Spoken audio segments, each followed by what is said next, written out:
Hello there, this is Seriously Speaking, and my name is Adesuwa. On the show today, I'm talking seriously about something a lot of people enjoy the benefits of, but we don't know the connection between life and this field of life, which is called engineering. Now, I have a wig on my head, courtesy KAP Perukers. I have a nice jacket that's been put together by Miss Maggie. Now, this jacket has zippers. Do you know how the zippers came about? Do you know how this hair became what it is? Or even the bangle I'm wearing or the trousers that I bought off the shelf. All these things have been prepared because there was technology.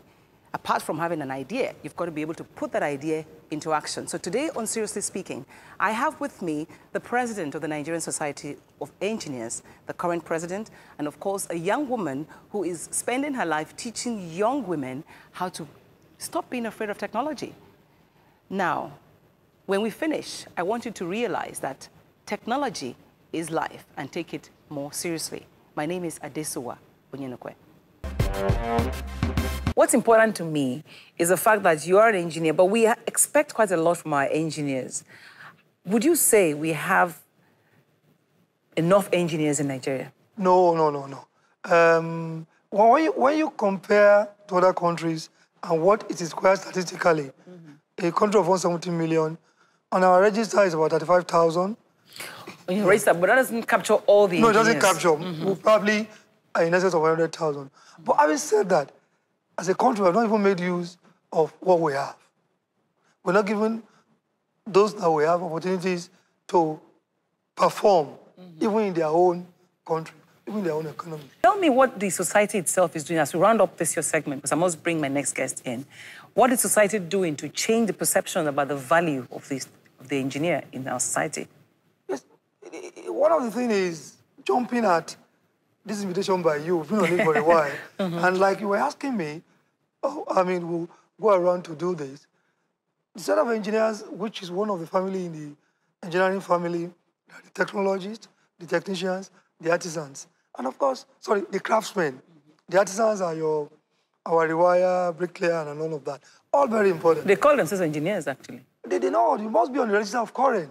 And I should quickly say that I'm engineer Ademola Olorunfemi FNSC.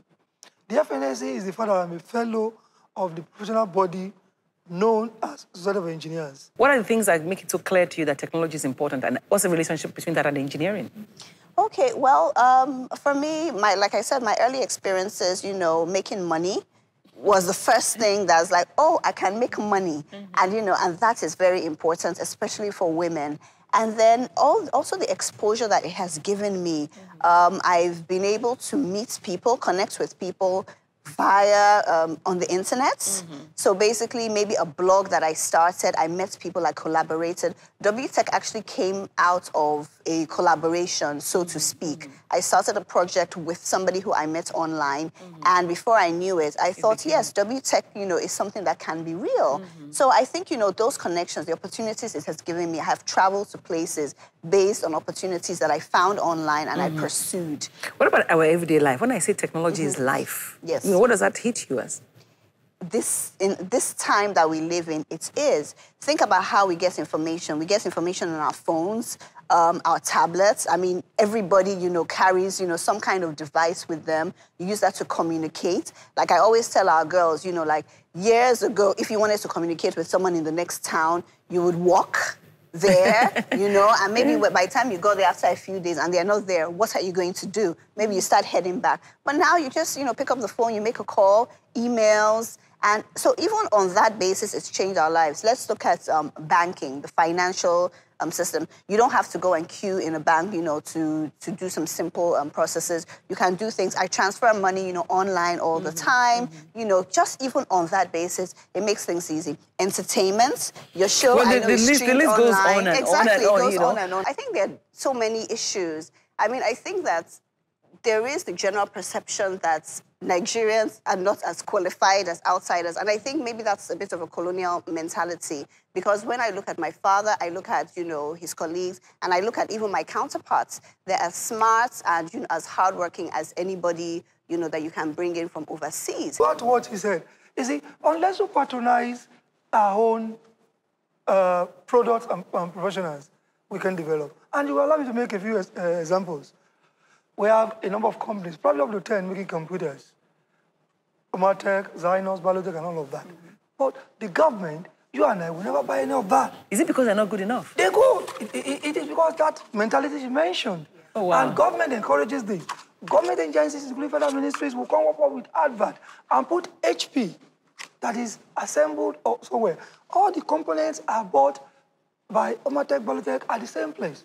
So by the time you now import 90% of those things that, when Ultima-Tech picks a container, HP picks 1,000 containers, and 90% of that comes to Africa. Of course, 70 to Nigeria. So you're creating jobs there, you're developing capacity. So what are you doing to change that? Are you engaging government? Advocacy, and that's what I'm doing now. We must only consume what we can produce. Unless we do that, we're in trouble. We're in trouble. Yeah. Well, he's assured me that the engineers are capable. I've proven that you don't have to go and study engineering to be interested in it by bringing Ore to be with us in the studio today. But I'm really hoping that you understand the relationship between technology and life. And hopefully the younger ones will begin to take an interest in doing those. If our country is full of only musicians, who would make the cars? And on that note, I'll say we'll see you again next week. Thank you for being with us. Thank you very much. See you next week.